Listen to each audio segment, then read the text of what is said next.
Welcome to the Japan Game Junk podcast. I'm so happy and thankful that you're here. Drop Off, as read on December 31st, 2025. Drop Off is a breakout clone by Data East. The game was published in 1990 for the PC Engine as Drop Rock Hora Hora, and subsequently saw a US release for the TurboGrafx-16 as Drop Off. Gameplay. The game is a breakout clone, where the player moves a paddle back and forth in order to destroy objects. Each stage has a set of the same object, for example apples on the first stage. Unlike Breakout and other comparable games, the player in Drop Off does not automatically lose a life if the paddle touches the floor, and the player is never required to hit the objects in order to clear the stage. Instead, the player must avoid the series of objects that are scrolling vertically downward to move on to the next stage, and the gameplay is practically identical to Cluster Buster, an earlier title on the Deco cassette system. The player has the option of switching the direction of their paddle from vertical to horizontal during the game, and is free to move the paddle anywhere on the screen. Drop Off contains 6 stages divided in 5 rounds. Release. Drop Off was re-released on Nintendo's Virtual Console in North America on July 30th, 2007, and in Japan on August 28, 2007. It was released for the first time ever in Europe by Nintendo on August 3rd, 2007, on the Virtual Console. The publisher was Gmode, which currently owns the rights to most of Data East's video games. The game was delisted from the Virtual Console in early March 2012. Reception. Drop Off received mixed reception from critics since its release on the TurboGrafx-16, most of which reviewed it as an import title. Famitsu's 4 reviewers called it a deformed breakout-type game that felt more modified than Arkanoid due to its rule set, but they commended the ability to freely move the paddle around the screen was commended. Generation 4's Philip Querlew regarded it as a great breaker because of the title's use of fruits instead of bricks. Joystick's Jean-Marc Demoli also noted its use of fruits instead of bricks and limited animation in the anime-style introduction sequence.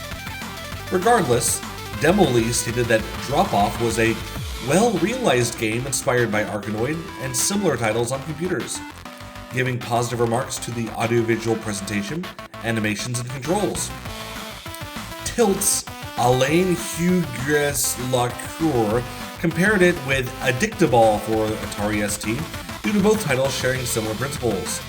Nevertheless, Hugues-Lacour found the game to be fun and interesting than other Arkanoid clones, noting that the descending fruit pieces added pressure into the gameplay, and praised the visuals, animations, and sound effects, but criticized the controls for being less ergonomic than a mouse for these type of games.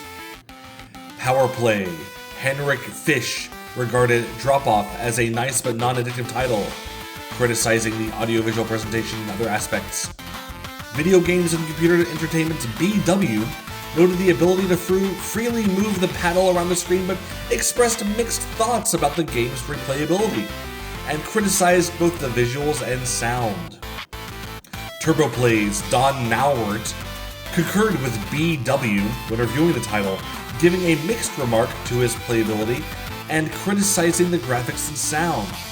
In contrast to the other reviewers, All Games' Sean Seckenheim called it one of the best puzzle games in the system. Seckenheim praised its fast action and tried and true breakout formula, but criticized the visuals for being sparse and repetitive gameplay. Retrospective coverage. Commentary on Drop Off has been more negative since its re-release on the Virtual Console. Nintendo Life regarded it as possibly the worst example of a breakout style game out there. They found that its gameplay innovations made it cumbersome and criticized the lack of variety in power-ups. IGN's Lucas M. Thomas called it a half-hearted clone of an old design from the 70s that was done better in the 70s. Thomas felt that its premise did not make sense and stated that its gameplay elements did not work together, but commended the addition of boss battles. Eurogamer's Dan Whitehead wrote that the title, "It's amusing enough for what it is and can be quite addictive in a simplistic sort of way, but with little variety between levels and no power-ups to speak of, I suspect most gamers will find the basic appeal wears off quite rapidly." GameSpot's Frank Provo commended its few twists on the Breakout formula, but criticized the game's design for being challenging and the paddle controls for being sluggish. There you go. That's Drop Off, although I played it as Drop Rock Hora Hora, and I thought it was more fun than some of those reviews were saying there. I hope that's what they were saying because the Wikipedia article was very poorly written and included many of those errors here. But yeah, I think it's a fun game for a while at least, and you can play it and enjoy it. And you can see me play it. Check the link in the description. That's all for now. Thank you so much for your listening. I really appreciate you. And this is the end of 2025. As we go into 2026, remember that you're a wonderful person. And as a wonderful person, you should give me your time by watching the videos and listening to the podcast and, subscribing to everything and giving me money and making me feel very good and justifying your existence to me and all that stuff. Thanks again. Have a great day. Have a great year. Bye-bye.